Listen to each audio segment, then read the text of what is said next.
if Putin authorizes the use of a nuclear weapon, he is signing his suicide note. John Bolton, I wanted to ask you first what you made of the president's remarks about the fact that we haven't faced the prospect of Armageddon. Was it the right thing to say? Do you agree with him? Well, I think the remark that bothered me the most was that he said that even if there were the use of one tactical battlefield nuclear weapon, that there was nothing to stop it from going all the way to Armageddon. And the implication of a remark like that is that even a demonstration use of a nuclear weapon by Vladimir Putin in Ukraine could lead to an exchange of nuclear salvos between Russia and the United States, as if it were an inevitability. This is consistent with the approach that the Biden administration has taken really throughout the war in Ukraine, constantly worried that even additional conventional weapons to the Ukrainians would lead to nuclear war. And what that reflects is the success of the Russians in deterring the United States and the West. That the pearl clutching begins when Putin issues a statement about nuclear weapons. Nobody is taking this potential for nuclear weapons use lightly. Nobody is taking it that way. But by the same token, if Putin is successful in deterring us, as we failed to deter Russia before the invasion on February the 24th, he is winning significant advantage merely by talking about nuclear weapons. And that is a real problem, not just for the Ukrainians, but for our ability to protect allies all around the world. Okay, well, you talk there about pearl clutching. So what would you like America to be doing in terms of standing up to Putin more robustly? Well, I think deterrence works when an adversary understands that if he engages in what we have explained to him is unacceptable behavior, that the costs that he will face if he does so far exceed any potential gains he expects to get by the undesirable action. So in this case, I think Putin and others in Russia who might share in that decision need to understand that they will be held to account if they do, and that their punishment will be far worse than whatever effect they hope to achieve by using a battlefield nuclear weapon in Ukraine. And the Right, way so I what would should... put it, yes, Yeah. the way I would put it would be to say to Putin, and say it to him publicly, so that not only he knows it, but everybody else in Russia knows it too. If Putin authorizes the use of a nuclear weapon, he is signing his suicide note. You say that, but how do you respond then to a tactical nuclear weapon? You're talking about responding with another nuclear weapon or taking him out, regime change. What do you mean exactly? Well, you can mean a lot of things by that. But what my point is, doesn't it make sense to levy responsibility against the person or persons who made the decision to use the nuclear weapon in the first place? We could also effectively destroy Russia's armed forces in Ukraine. General Petraeus has suggested that, and also suggested destroying elements of the Russian Black Sea Fleet. We could do that too, and it doesn't bother me to do it. It was the Russians, after all, who invaded Ukraine. But they were not responsible. They would not be responsible in this hypothetical situation for ordering the use of the nuclear weapon. We know who that authority would be. And I think it's a perfectly legitimate military target. And I think that's what Putin needs to know to maximize the chance that the nuclear weapon is never used. Right, but you mean directing reprisals at him personally? He is the commander-in-chief of the Russian military. He is a legitimate military target. That's correct. So is that possible even? If America wanted to take out Putin himself, is it doable?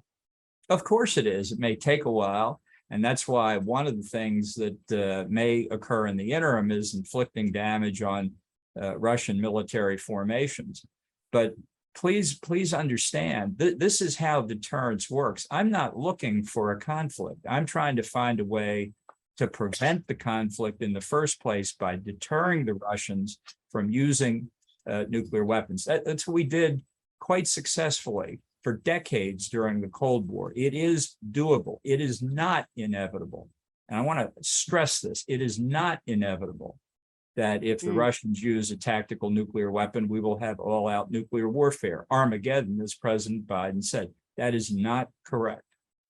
Right. And I want to come back to what you said about Putin in just a second. But do you then agree that if there was to be a nuclear weapon used on the battlefield, the response should come in the form of conventional weaponry rather than a nuclear response from NATO?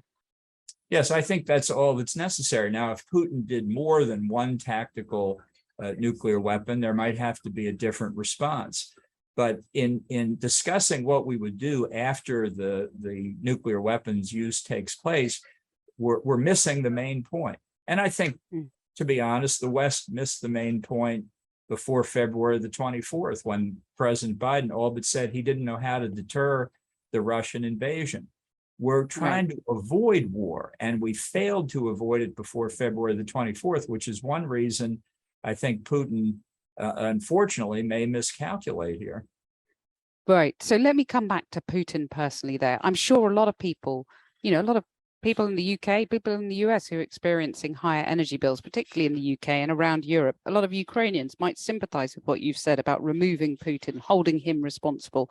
But if you get into taking him out, aren't you going down the route that you went down in Iraq that caused so much damage to the US and its reputation internationally as it did the UK as well? Well, I believe to this day that eliminating Saddam Hussein's regime in Iraq was the right thing to do. I don't have any hesitation about that.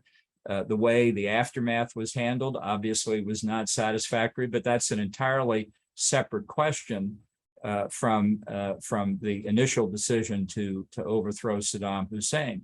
And I would just ask this: who would be responsible if Russia used a nuclear weapon in Ukraine? Who would be responsible?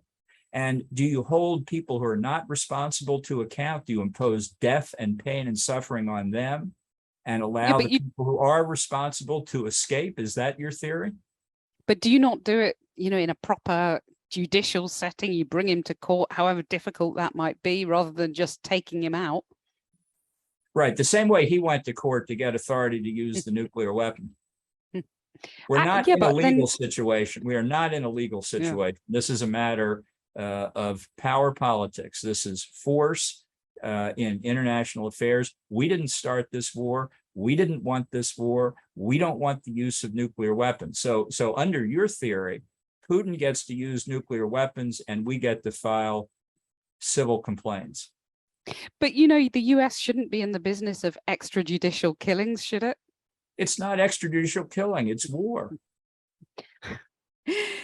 So tell me, so if Hitler had invaded, let's come on, let's come to cases here. If Hitler invades Great Britain in 1940, you don't want to take any steps to kill Hitler, is that right?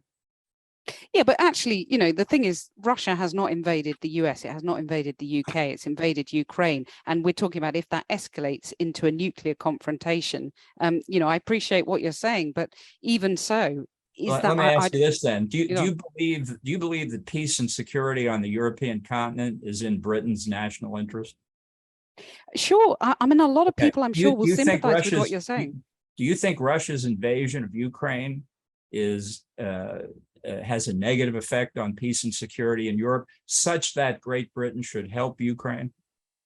I can just hear people listening to you, and many, as I say, will sympathize, but many might also say, the US and the UK should have learned their mistakes by Iraq. I mean, Russia quotes that permanently, don't they? And I just wonder whether the implications of what you're saying will end up causing more instability around the world if you go down that route. I think it's exactly the opposite. If Putin uses a nuclear weapon in Ukraine, and the answer is not a crushing rejection of his decision to do that, countries like China, Iran, and North Korea will all draw the conclusion that they too can use nuclear weapons and escape a severe retaliation. They would all learn exactly the wrong lesson. And Putin would learn the wrong lesson too, because the next time he uses a nuclear weapon. It may not be a tactical weapon. It may not be a demonstration weapon. It may be something much more severe. I think the reason that he invaded Ukraine in February was that he saw the West reaction in 2014 when he invaded as so minimal that he could do it again and get away with it. Every time an aggressor uses force and doesn't face substantial retaliation, it simply reinforces their view that they can do it and get away with it. Do you know, I mean, it is hard to see now, isn't it, how Putin finds a way out of this. The Washington Post is reporting that a member of his inner circle directly confronted him over the mistakes and failings in the war. He's 70 today. Is he looking vulnerable? Can you see him still in power by Christmas? Of course. Look, he is more threatened today than he has been at any point since February the 24th. There's no question about it, largely because of the appallingly bad performance of the Russian military.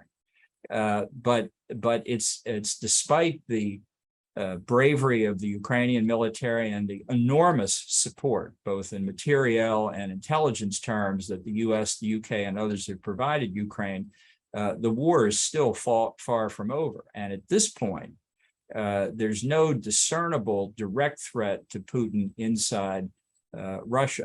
That may come, as I say, on a spectrum. He's certainly in more trouble now than he was before the war started. But I don't know where the immediate source of response inside Russia might be that would actually overthrow the regime. So that's why, in your view, the West needs to up the ante. We don't want to up any ante. The ante was up by Russia in invading to begin with, and now with Putin making these threats, which he has made in the past, all of which have been bluffs. And this one may be as well.